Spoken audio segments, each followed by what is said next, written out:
नमस्कार, मैं हूं आशीष प्रमोद गोस्वामी। बुलेटिन की शुरुआत में सीधे आपको लिए चलते हैं बनारस, जहां प्रियंका गांधी कुछ बोल रही।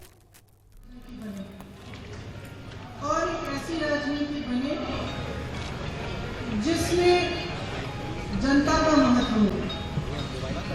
तो चाहे मैं गंगा माँ के रास्ते से आई या आगे मैं रेल से चलूं, और मैंने आप उस पत्र में ये भी लिखा कि मैं गाड़ी से, रेल से, नाव से, जो भी माध्यम है जिससे मैं गांव-गांव तक पहुंच पाऊं, मैं जनता की बातों को सुन सकूं। मैं उनको भाषण नहीं देना चाहती। मैं अच्छा, तो आपने ये सवाल पूछा कि मैं गंगा माँ के रास्ते से क्यों आई। नई राजनीति हम बनाने जा रहे हैं, खासतौर से उत्तर प्रदेश में, जिसके लिए आप सब कांग्रेस के कार्यकर्ता सबसे ज्यादा महत्वपूर्ण है। उस राजनीति के लिए मैं नींव डालूंगी। देखिए, बड़े बड़े वादे करना आसान है। आपने खुद वाराणसी में देखा है।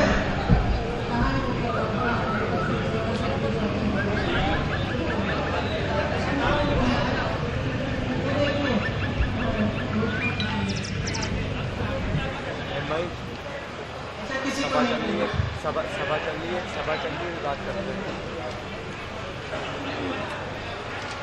ये देखिए, ये देखा है आपने, याद है ये क्या है?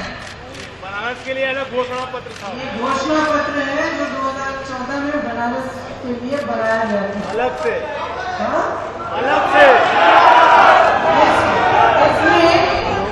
इसमें 8 वादे किए हैं मोदी जी ने। आप बताइए इसमें से पूरा हुआ कि नहीं? नहीं हुआ। तो ये प्रचार की राजनीति जो है ना, बहुत सरल राजनीति है, आसान राजनीति है, कोई भी कर सकता है। और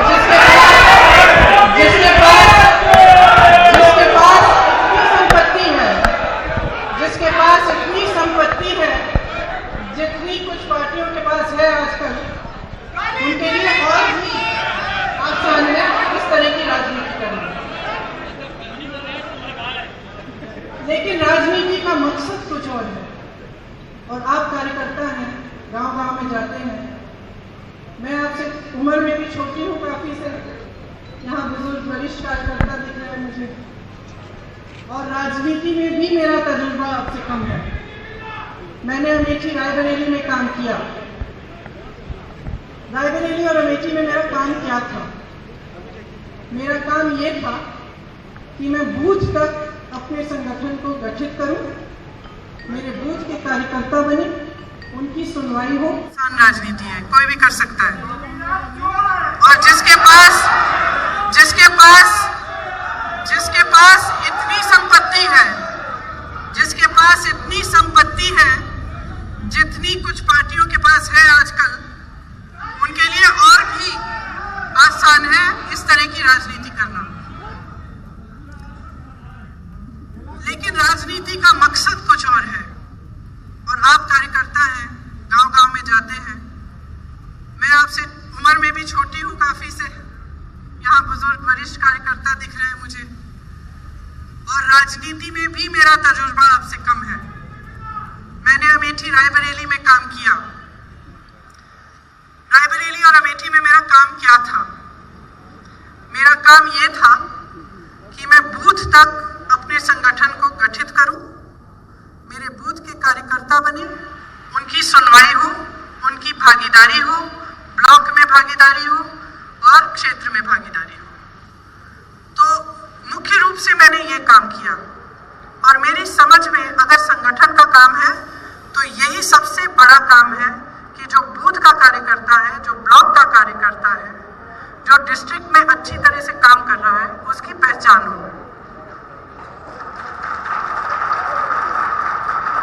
आप जानते हैं कि हमारे संगठन में अभी कुछ खामियां हैं, इनको दुरुस्त करना है।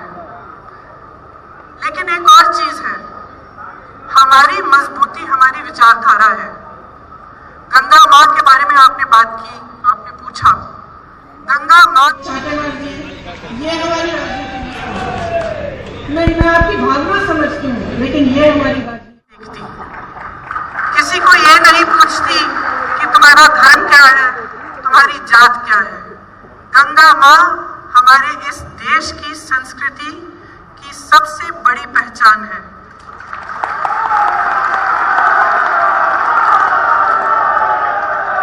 और कांग्रेस की विचारधारा ने इस देश को बनाया। कांग्रेस की विचारधारा ने इस देश को स्वतंत्र बनाया। हम लड़े थे ये लड़ाई, हमारी पार्टी लड़ी थी ये लड़ाई, और सत्य के आधार पे ये लड़ाई लड़ी गई। सत्य के आधार पर। आप यहाँ पे थोड़ा सा अपना घुसपैठ कर रहे थे। मैं आज रास्ते में आ रही थी तो किसी ने कुछ भाजपा का नारा लगा दिया, आपने तो चाटे मार दिए। ये हमारी राजनीति नहीं थी। नहीं, मैं आपकी भावना समझती हूँ, लेकिन ये हमारी राजनीति नहीं थी। हमारी राजनीति कांग्रेस के कार्यकर्ताओं ने लाठियां सही, अंग्रेजों से मारपीट सहा, लेकिन हाथ नहीं उठाया, सिर्फ सत्य को सामने लाए।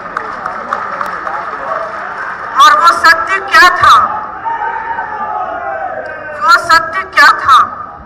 आज भी वही सत्य मौजूद है इस देश में।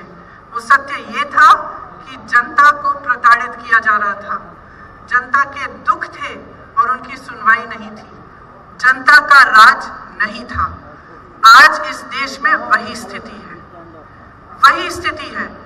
फर्क ये है कि हमारे तानाशाह जो हैं वह हिंदुस्तानी है। फर्क यही है। मैं जहां जहां जाती हूं, यहां इस घोषणा पत्र में बुनकरों की बात की है उन्होंने। आप बताइए बुनकरों के उद्योग को क्या हुआ है इनके राज में?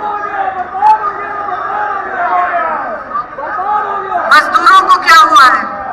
जो स्कीम मजदूरों के लिए बनी थी, मनरेगा जैसी स्कीम, जिसमें मजदूरी करते 100 दिन का आपको पैसा मिलता, आज 6-6 महीनों के लिए वो पैसे नहीं मिलते। कोई आवाज उठाता है, उसको पीटा जाता है। कोई कुछ कहता है, यहाँ पे लिखा है महिलाओं के लिए लिखा है। बनारस हिंदू यूनिवर्सिटी की महिलाओं को क्या किया?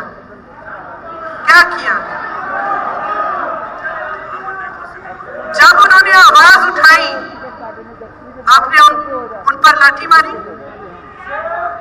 यही नहीं, आज मुझे ताज्जुब हुआ, उनमें से कुछ लड़कियां मेरे साथ नाव पे थी। आज मुझे ताज्जुब हुआ कि उनके माँ बाप से ये चिट्ठी लिखवाई गई कि लड़कियों को प्रदर्शन करने की अनुमति नहीं है। इसका क्या मतलब है? इसका क्या मतलब है? क्या महिला पुरुष में कोई अंतर है इस देश के संविधान में? क्या हमें प्रदर्शन कर, हमें आवाज उठाने की कोई अनुमति नहीं है? कौन होता है? कोई भी हमें रोकने वाला कौन होता है? ये राजनीति नहीं है, ये लोकतंत्र नहीं है। सब प्रताड़ित है। कल मैं रास्ते में मैं आ रही थी तो ट्रेन की फाटक बंद थी। हम वहां रुके रहे 10-15 मिनट। नौजवान आए हमसे बात करने के लिए। मैंने पूछा नौकरी है, रोजगार है?